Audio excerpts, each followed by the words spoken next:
दोस्तों, आपका स्वागत है पहला पहला प्यार है कि पहले एपिसोड में। तो आइए दोस्तों, शुरू करते हैं। माउंट आबू की सुबह में कुछ अनोखा, कुछ अलग एहसास होता है जो हर किसी शहर की सुबह में नहीं मिलता। अगर माउंट आबू की सुबह का नज़ारा कोई देख ले तो ज़िंदगी से कुछ और मांगे ही ना। अगर आप किसी ऊंचाई वाली जगह पर खड़े हो तो आपको ये नज़ारा देख के खुद को भाग्यशाली कहना ज़रूर पसंद करोगे। सूरज दादा के आने की थोड़ी देर थी। ठंडी हवा चल रही है, चारों तरफ पहाड़ हैं, घने वृक्ष हैं, थोड़ी घुम्मस भी है। जो भी यहाँ रहता होगा, अगर वो सुबह जल्दी उठता होगा तो ये कह पाना मुश्किल नहीं होगा कि वो इसी नज़ारे को अपनी आंखों में समाने के लिए उठता है। जैसे ही सूरज की किरण माउंट आबू की धरती पर पड़ती है तो पूरा माउंट आबू सोने की तरह चमक जाता है और सब अपनी भाग दौड़ में लग जाते हैं। पर्यटकों की आबू में हर रोज़ भीड़ देखी जाती है, खास करके जब बरसात की मौसम ख़त्म हुई हो तब तो यहाँ की खूबसूरती देख के कोई भी दंग रह जाए। अब तो पूरी धूप भी आ चुकी है, सब घरों में काम करने लग चुके हैं। उसी शहर के एक घर में, बंस अब उठ जाओ, कॉलेज जाने में देर नहीं हो रही, बंस की माँ ने चिल्लाते हुए कहा। बस इतनी चिल्लाने से अगर बंस उठ जाता तो हमारे अगले प्रधानमंत्री यही होते, ये पक्का है। दो बार आवाज़ देने से बंस नहीं उठने वाला, ये बंस की माँ सौम्या जानती थी, इसलिए बंस के पापा को आने देना ही ठीक समझा। जो जॉगिंग करने गए थे, उसका नाम अनुराग त्रिपाठी था। हर रोज़ जॉगिंग पे जाते हैं, उन्हें फिट रहना पसंद है। तभी थोड़ी देर में अनुराग अंदर आए।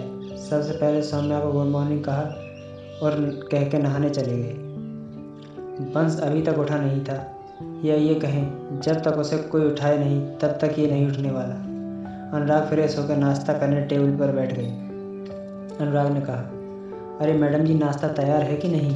सौम्या ने कहा, तैयार ही है, अगर आपको अपनी फिटनेस से फुर्सत मिल गई हो तो नाश्ता तैयार है। अनुराग मस्करी करते हुए बोले, वैसे आज वो पास वाली पड़ोसन मुझे ही देख रही थी। सौम्या ने गुस्से में कहा, हाँ तो वहीं से नाश्ता करके आना चाहिए था, यहाँ क्यों आए? उसको भी देखने का मन था तो वो भी देख लेती जी भर के।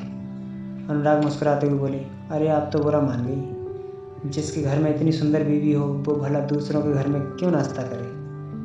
सौम्या ने कहा, मुझे पता है आप मजाक कर रहे हैं, इसीलिए मैंने भी मजाक कर दिया, वैसे भी आप अब बूढ़े हो चुके हो। अनुराग ने हंसते हुए कहा, अगर अभी मेरा रिश्ता ढूंढने जाऊँ ना तो लड़कियों की लाइन लग जाए। अभी अभी तो जवान हुए हैं, लेकिन क्या करें, ये जवान दिल सिर्फ आपके आगे ही झुकता है। सौम्या ने हंसते हुए कहा, वो क्या है ना कि हम हैं ही ऐसे और हमारे चाहने वाले भी ऐसे ही हैं। अनुराग ने कहा, हाँ वो तो है, तारीफ़ करें क्या उसकी जिसने तुम्हें बनाया। बंस ने कहा, सौम्या ने कहा, वैसे गीत तो अच्छा था, लेकिन अगर आपका मुझसे ध्यान हटे तो अपने बेटे पर भी ध्यान दीजिए, अभी तक सो रहा है, उसे उठा देंगे तो आपकी मेहरबानी। अनुराग ने कहा, इसकी ये आदत कब जाएगी पता नहीं। इतना कहकर अनुराग ऊपर बंस के कमरे में उसे उठाने चले गए। दरवाज़ा खुला ही था, अंदर जाकर देखा तो जहाँ सर होना चाहिए वहाँ पैर हैं, जहाँ पैर होने चाहिए वहाँ सर हैं। ये देख के अनुराग की हंसी छूट गई।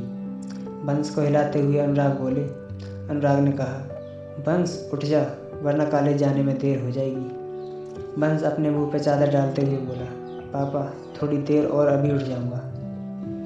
अनुराग ने जाते हुए कहा, तुझे उठना है तो उठ, मुझे क्या, कॉलेज पैदल चले जाना। बंस फटाफट उठते हुए बोला, नहीं पापा, मैं आ रहा हूँ फ्रेश होकर। अनुराग ने कहा, ये हुई ना बात।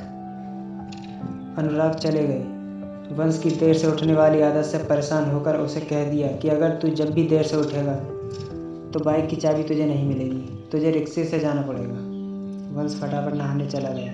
नहाकर अलमारी से ब्लू शर्ट और ब्लैक पैंट पहनी, बाल को स्टाइल से सेट किए और लास्ट बार आईने में देखा कि सब ठीक है नहीं।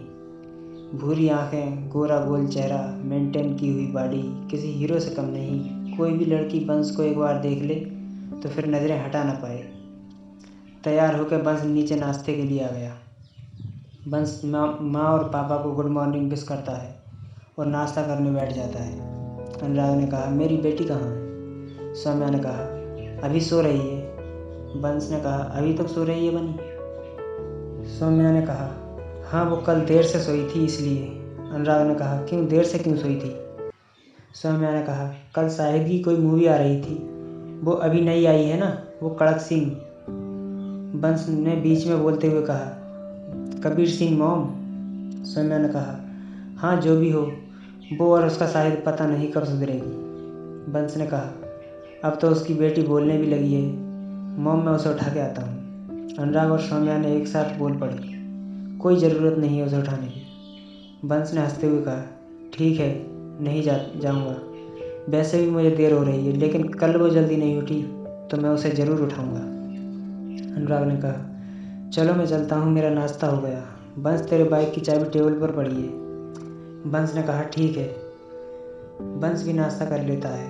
बंस ने कहा, मॉम मैं भी जा रहा हूँ कॉलेज। सौम्या ने कहा, ठीक है।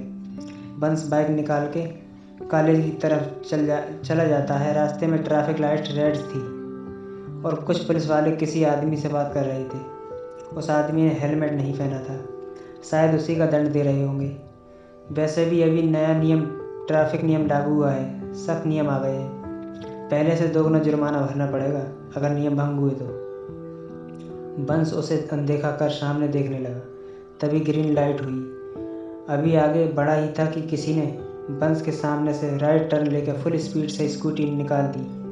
अगर बंस ने झट से ब्रेक नहीं लगाई होती तो उसे टकरा जाता, लेकिन बंस की जगह कोई दूसरा होता तो गिर गया होता। बंस गिरते गिरते बचा और उस तरफ देख के चिल्लाया जिस तरफ वो स्कूटी गई थी, अंधे हो क्या दिखता नहीं है, या गाड़ी चलानी नहीं आती।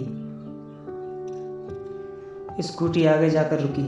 उसने हेलमेट पहना हुआ था, जो न चाहते हुए भी सबको पहनना पड़ता है। उसने अपने हेलमेट से पीछे देखा। बंस ने गाड़ी उसके पास खड़ी की और बोला, अंधे के साथ साथ बहरे भी हो क्या। अब उसने स्कूटी बंद की और लड़की ने गुस्से में हेलमेट निकाला और अपने बाल लहराते हुए बंस को देखने लगी। वहाँ पर थोड़ी भीड़ जमा हो गई थी। सब लोग लड़की को देख रहे थे। काली बड़ी आंखें, काले बाल, कमर से ऊपर तक गुलाबी होठ और गुस्से से भरा चेहरा। जो भी उसे देख रहा था, सबका मुंह खुला का खुला रह गया। तो दोस्तों, आज के लिए इतना ही। तो दोस्तों, जुड़े रहिए हमारे साथ, मिलते हैं अगले एपिसोड में।